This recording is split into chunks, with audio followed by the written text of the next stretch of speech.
Breakfast at Mom's. I'm Mom, aka Sandra, and these are my daughters, Candace and Alyssa, and these are my daughter-in-laws, Brooks and Felisha. And we wanted to welcome you to our weekly online community where we come together every week and talk about things that we all face as women, as today I'm going to say parents, because I am the moderator today. And today we are going to talk about wayward teenagers. So, Mama Raider. wow, child. Oh my God. Wow. I had to do it. Wow. All right. My. Felicia's trying to learn the words to the wrong song, but so I don't know. I guess I'm going to have to start by telling the story because a lot of people may not know the story of Pastor Trevor. Trevor was not always pastor-like. Actually, he was my most challenging child. He was the child that stayed in trouble. He still is. Yeah, all the time. You just said it. You just said that Trevor's in trouble.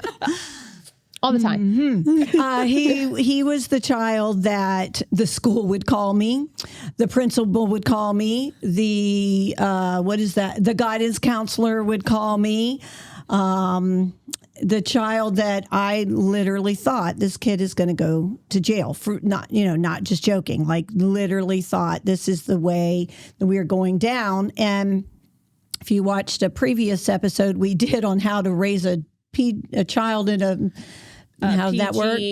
PG family in an R-rated world.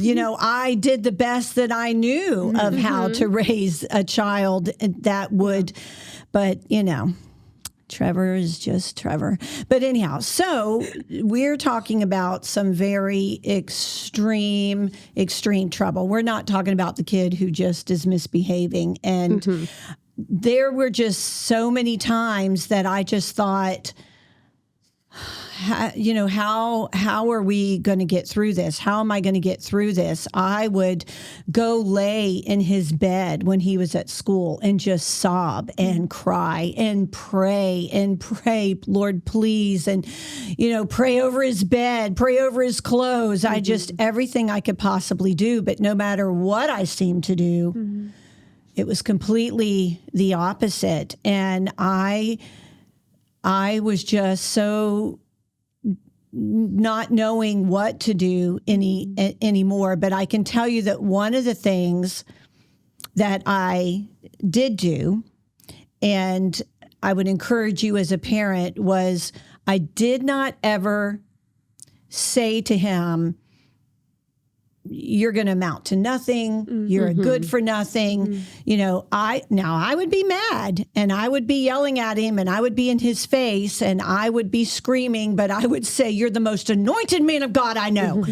I was saying what I wanted to be. Now, honestly, I've said this before, and if you've known me for any time, I always say this. He is now probably one of the most anointed men of God that I actually know. So I just knew that it was important I've always been this way. Don't say things over your life that you don't want it to be. And I knew that.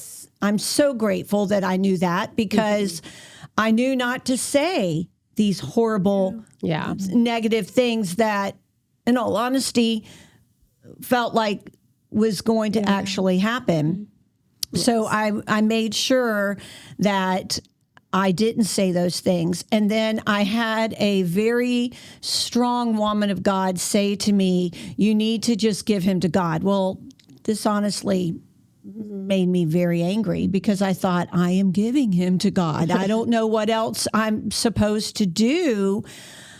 But what I realized in that was I had to come to that point for me that meant no matter what that looked like, I had to give him to God and let that play out. And that was scary because I thought this could mean jail time for him. I had a friend who was facing that with her son, and I remember taking Trevor to the courthouse to watch this boy come out in chains, and it broke my heart to see this child that I knew and cared about and my best friend who is going through this. And I remember getting in the car with Trevor when this was over and saying, if you ever do this to me, and thank God it never went to that. But there were so many times that I thought, wow, where are we going in all of this? So one of the questions is, and you girls need to chime in, though you have no wayward teenagers and children. Well, I know this is hard. I was the wayward teenager. There we go. So here we go. So what advice, that's true. I forget that because you're so awesome. I forget That's why I laugh about me and Trevor so much. I know. Like, we both were those wild, wayward Which if you teens. know Felisha, now you can still believe that about Trevor, but Wow. But because that's how Trevor, he's this quiet little mouse and doesn't want to make anybody mad, or she thinks she's upset you. Mom, I'm so sorry I said that. I didn't mean anything. I'm like, Flea, what are you even talking about? So, it's funny to me that you were that wayward teenager. So here's a good question then. What advice would you give a mom who has a wayward child?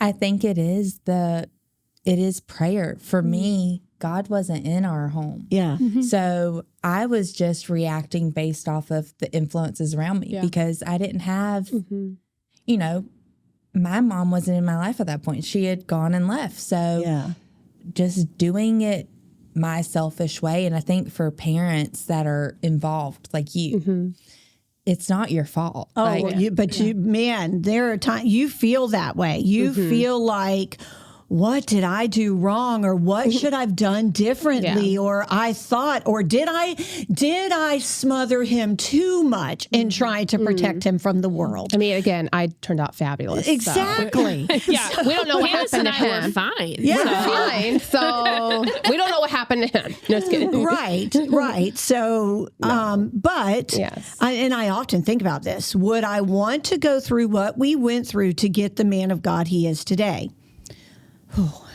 I pray that. No.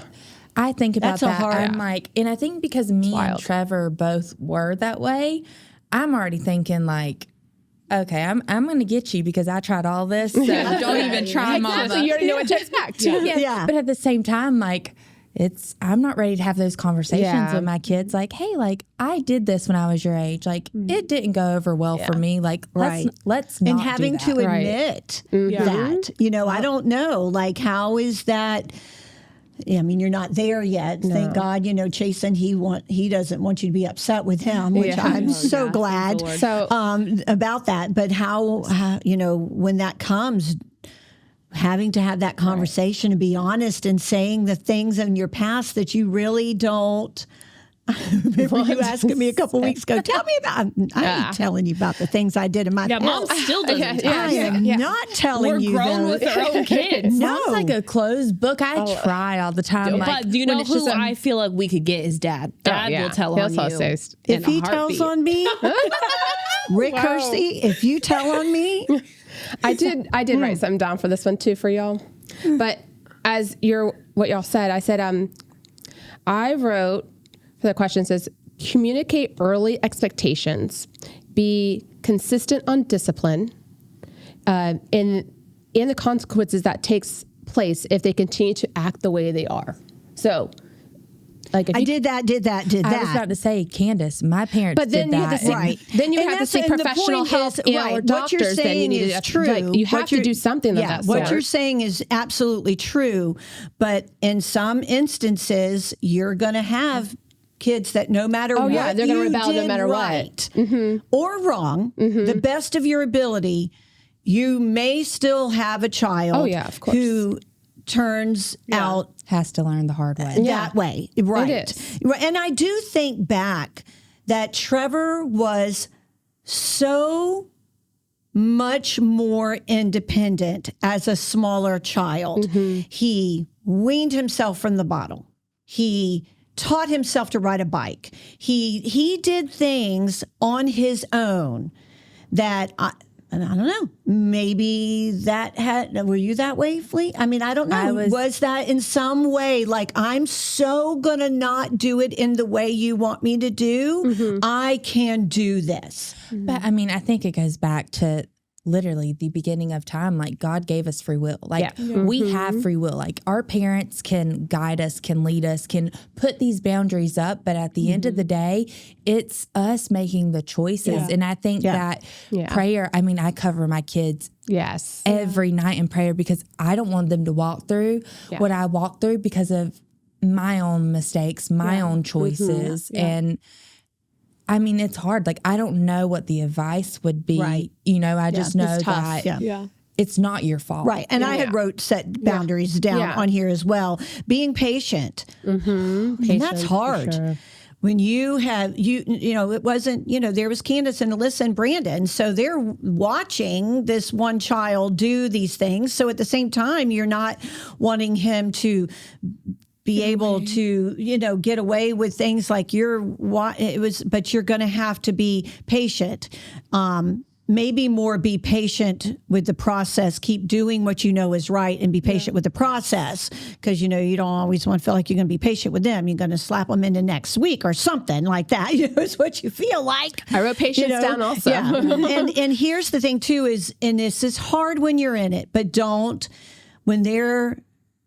take it personally. When you have done all that you know to do, you're beating yourself up. You know, you're really feeling like you're to blame in this. And you start feeling that mom guilt. Right. And what did I do wrong in this? And you have to know that, you know, and you even said a minute ago, maybe you go and reach out to someone else, you know, get help with it, past friends and family and all of that. And I'm so grateful that he has turned out to be who he is and that you are who you are, because who would have ever thought you're both pastoring a church now. So, you know, which I could see that but, you know, because it's still so hard to me. But you didn't know me back then. And I think that's like, it's so wild to me. I was going to ask you, like with Trev, did he say, I know for me, I said mean things. I didn't mean it to my parents, but did they say me? Oh, did absolutely. And you got to not, and that's not, you can't, that's so funny. I just can't imagine you say, I mean, you know, you can't take it personally. I'm going to take my own advice next time Trevor says something mean to me. So my brother, I'm not going to call him a wayward teen, but he was the difficult child. You know, he was that one. And when he was a teenager, my mom was a single mom at that point.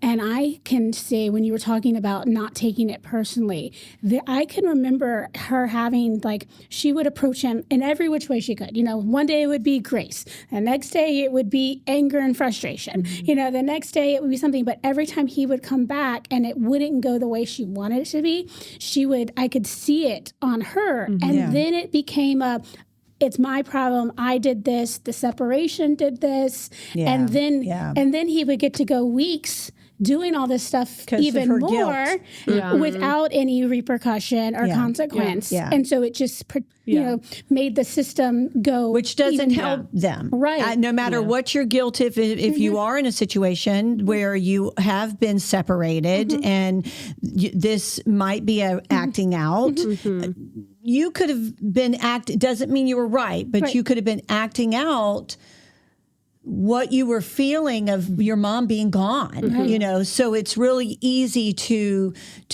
say that and take that, but you have to know that you have to stay consistent in what the rules that you have set, even that, because, you know, that child is going to be your best manipulator, and to this day, he is still. I think too, it's tough because as moms, we automatically put on whatever our kids are going through or how they act. We put that on ourselves. We would never do that if a coworker was acting out. If our spouse was being ridiculous, we would never be like, well, it's on me, like it's my fault. But we do that because we've given life to these kids. We like feel that responsibility. But I think it's so important that we recognize the fact that no matter what age, whether it's high school, an older child, a younger child, they have their own likes, dislikes, personality, it is not on you as the mom to change them as a human being. That is just how they are. But like you were saying, showing up, keeping that same, this is the discipline that I have still for love you. And I still love you no matter what. But I think something that even I work on with my very little kids, and no one's wayward anything, they're 1 and 3. But something that I'm going through even now is when I'm frustrated because of the way that they're acting, it's because I am putting that pressure on myself. And that's an insecure thing for me. Yeah. That's, and what ends up happening, and I think that a lot of moms can maybe you can attest to this later in life, is going, shoot, there was moments where maybe my own insecurity of like, I wanted you to act a certain way, or you went off the wrong way, and I held on to that then affected the way that I parented later. Instead of being like, listen, I know how I'm raising you, and I'm going to be confident in that, and I'm going to keep myself controlled and work through maybe my own stuff. And maybe for you, that if you went through stuff, maybe that's therapy for you. Maybe you grew up in a not great childhood home situation. And so as a mom, listen, it's all right to be like, hey, I think maybe I need to kind of work on my own stuff so that I can show up. Why is it dangerous to base your self-worth on how your child behaves? Because I think it is. I think at some point there are definitely situations. I'm guilty, like I said, with a 1 and 3-year-old, I'm guilty to be like, okay, well, Alyssa, why are you popping off at a 3-year-old who I need to learn how to meet her where she's at? Maybe it is 16, 17, 18 years old. Well, guess what? They don't have the mind capacity that you have. Right. So it is sometimes working on. And sometimes even as you're older, like me, I would feel this embarrassment. Right. Like, this is the way he is behaving. This is how he is. This is a reflection of me. Well, that's not true. But often because society's not looking at dad to be like, he messed up. They look at, well, how did mom raise them? But here's the thing. I think that's where we kind of have to stop that. At some generation, it has to stop of like, you're your own person. I cannot control your emotions, how you act, your feelings any more than your 18-year-old can control your emotions and acts and feelings. They're their own person. So it's maybe some of that is doing your own internal work and then being like mom said, but I'm still going to show up for you. Yeah. I still am going to discipline you, but I'm also still going to love you where you're at. And if you are a parent that's going through that embarrassment like I did, you have to remember you're a good parent. Yes. You know, you are a good parent. And if you've been setting those boundaries and doing all of that all along, you are a good parent. Yeah. I'd love to know why, but like Alyssa said, people have their own thoughts. Yeah. That embarrassment is rooted in comparison. Oh, absolutely. Because Yeah. And so, again, we've touched on this multiple times throughout our podcast, but like that comparison, we just need to throw it out the window. Yeah. Nothing good ever comes from it whatsoever. Right. You know, our parenting and our relationship with our child is completely different than the next person sitting next to me. And my child is wired completely different than that person. And I mean, we do it with schools, we do it with everything. And it's like, we have to lose that, you know, so that we don't take on that, you know, on ourselves. And I think with using Trevor as an example, because we have been, Trevor would be a very different pastor and influence had he not walked through what he did. And so that, again, that's not necessarily a testament to you as a mom. That's a testament to who he needed to be at this point in his life. Or even how he's just so unique and how he delivers a message. But that was him as a child. I'm not excusing it by any means, Trevor. But that was him trying his best to figure out, you know, I am this independent. I think differently. I mean, he does not pastor, you know, he doesn't preach like a lot of other people do, and which we love. And so he has different thought. We are in a studio because this man believed that I don't want to live stream just from my church. I want to preach just to you from just you. And people thought thought, why? You can put a camera in your church and live stream it. But he knew that's not what he wanted to do. Yeah. So I'm sure that had a lot to do with the things that he did when he was young. So him and I talk a lot about, it's kind of a joke now because we're past it. We've asked for forgiveness. We've had therapy. So like the things that we've done in our past, like Jesus truly like washed them away. Right. Yeah, absolutely. And so, but we talk like we're able to relate to people in a way that maybe someone who never did something bad that we did because they've never been through it. So we're able to connect and have those relationships, and people respect us because we've been through that and we know what they're going through. And the same way as a mom, the amount of women and moms that I have talked to over the years that they're like, you've been through this? Yeah. I've been through this. And when you're just so glad when somebody else has been through it that you can talk to, like, okay, help me. And so, I don't know how me help, but then that makes me think about what does unconditional love look like? When Trevor was sitting there talking to the police, when we're, what does that unconditional love look like? Because out of your anger, your embarrassment, your disappointment, how do you continue to show that child unconditional love? I hope that Trevor could say that no matter what I had done, no matter how much I had disappointed, no matter how afraid my mom was, she never I never felt like they didn't love me now. I wrote down patience, understanding, a reset on life, that it's not all gone, it's not wasted. Yeah. The reassurance and stability to make them feel just loved. I know you could say, I know you had a rough time today, and I know you're going through something that you can't possibly communicate with me properly, but just know I do love you always. Yeah.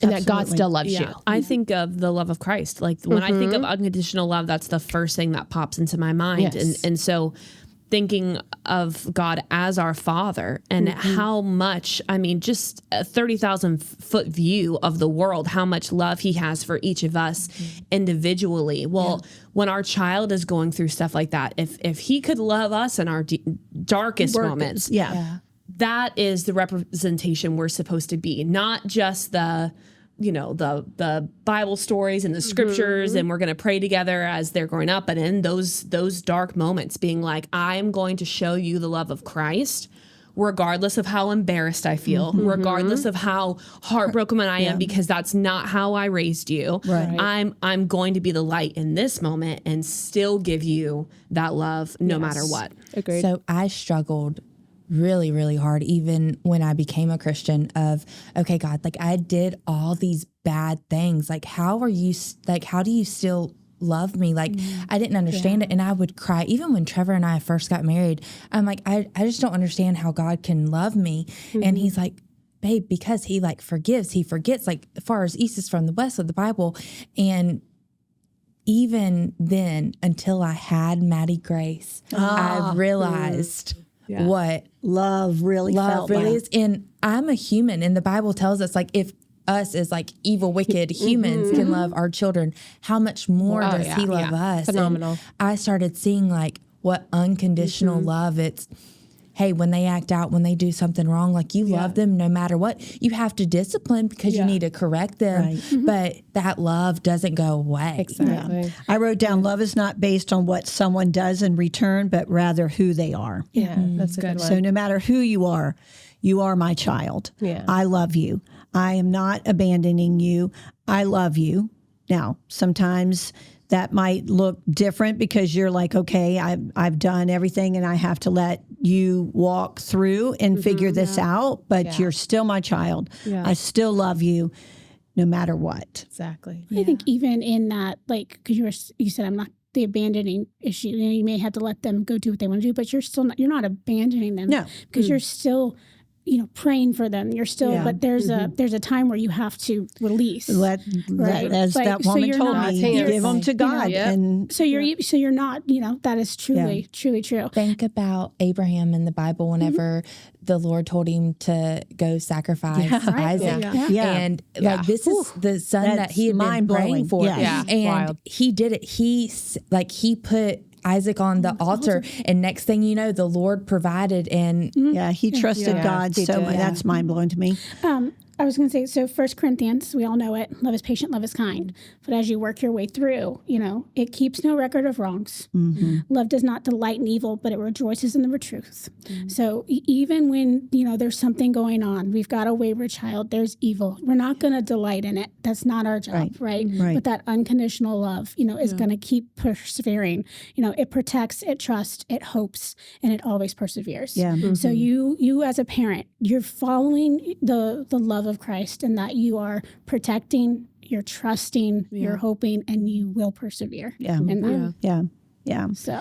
So I'm, as we get ready to close out, I was thinking about when you were talking about how does God love me, I'm going to say the one thing that Trevor always says, it is his heart to people, and it is God is not mad at you. He is madly in love with you. And so you can, you might be mad at that child, but you're still madly in love with that child. You might not love the actions that are going on, but you love that child. And no matter what, they just need to know you love them. Are there consequences? Yes, but you still absolutely love them. So, all right. Okay, that's awesome. Well, actually, this closes out season 2. Wow. So we're going to be going into season 3 in a couple of weeks. So I'm excited about the topics that we'll bring you then. So until season 3, we want you guys to leave us comments. Tell us things you want to talk about in season 3. Put them in the comments below. Send them to us on our website. Go to our Instagram. Have fun with us over there. And until season 3, have a great day.